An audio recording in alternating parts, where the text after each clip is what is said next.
10वां अध्याय उत्तम का मारा जाना। ध्रुव का यक्षों के साथ युद्ध। श्री मैत्रेय जी कहते हैं, विदुर जी, ध्रुव ने प्रजापति शिशुमार की पुत्री भरमी के साथ विवाह किया। उससे उनके कल्प और वत्सर नाम के 2 पुत्र हुए। महाबली ध्रुव की दूसरी स्त्री वायुपुत्री इला थी। उससे उनके उत्कल नाम के एक पुत्र और एक कन्या रत्न का जन्म हुआ। उत्तम का अभी विवाह नहीं हुआ था कि एक दिन शिकार खेलते समय उसे हिमालय पर्वत पर एक बलवान यक्ष ने मार डाला। उसके साथ उसकी माता भी परलोक सिधार गई। ध्रुव ने जब भाई के मारे जाने का समाचार सुना तो वे क्रोध, शोक और उद्वेग से भरकर एक विजयप्रद रथ पर सवार हो यक्षों के देश में जा पहुँचे। उन्होंने उत्तर दिशा में जाकर हिमालय की घाटी में यक्षों से भरी हुई अलकापुरी देखी। उसमें अनेकों भूत, प्रेत, पिशाच आदि रुद्रानुचर रहते थे। विदुर जी वहां पहुंचकर महाबाहु ध्रुव ने अपना शंख बजाया तथा संपूर्ण आकाश और दिशाओं को गुंजा दिया। उस शंख ध्वनि से यक्ष पत्नियां बहुत ही डर गई। उनकी आंखें भय से कातर हो उठी। वीर व विदुर जी महाबलवान यक्ष वीरों को वह शंखनाद सहन न हुआ, इसलिए वे तरह तरह के अस्त्र लेकर नगर के बाहर निकल आए और ध्रुव पर टूट पड़े। महारथी ध्रुव प्रचंड धनुर्धर थे। उन्होंने एक ही साथ उनमें से प्रत्येक को 3-3 बाण मारे। उन सभी ने जब अपने अपने मस्तकों में 3-3 बाण लगे देखे तब उन्हें यह विश्वास हो गया कि हमारी हार अवश्य होगी।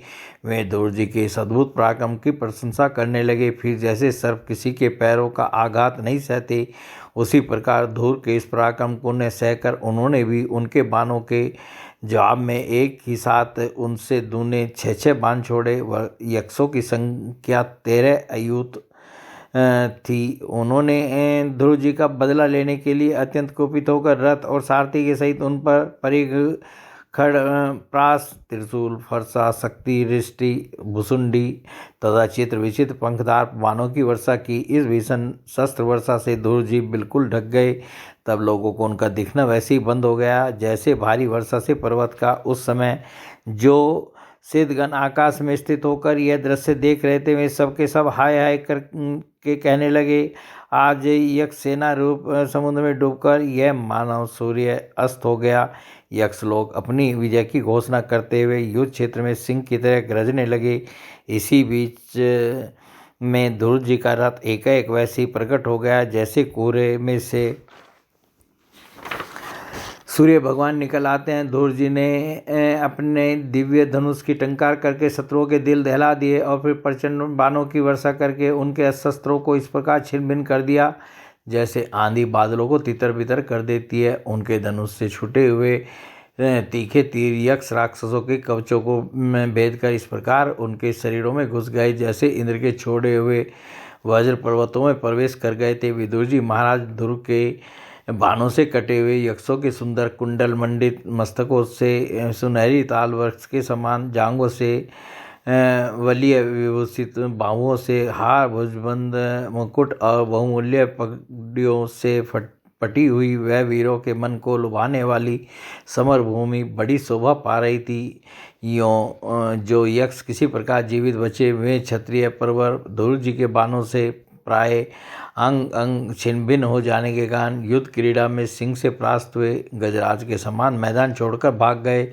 नरश्रेष्ठ ध्रुव जी ने देखा कि उस विस्तृत रणभूमि में अब एक भी शत्रु अस्त्र लिए उनके सामने नहीं है, तो उनकी इच्छा अलकापुरी देखने की हुई, परंतु वे पुरी के भीतर नहीं गए। ये मायावी क्या करना चाहते हैं इस बात का मनुष्य को पता नहीं लग सकता। सारथी से इस प्रकार कहकर वे उस विचित्र रथ में बैठे रहे तथा शत्रु के नवीन आक्रमण की आशंका से सावधान हो गए। इतने में ही उन्हें समुद्र के गर्जना के समान आंधी का भीषण शब्द सुनाई दिया तथा दिशाओं में उठती हुई धूल भी दिखाई दी। एक क्षण में ही सारा आकाश मेघमाला से घिर गया।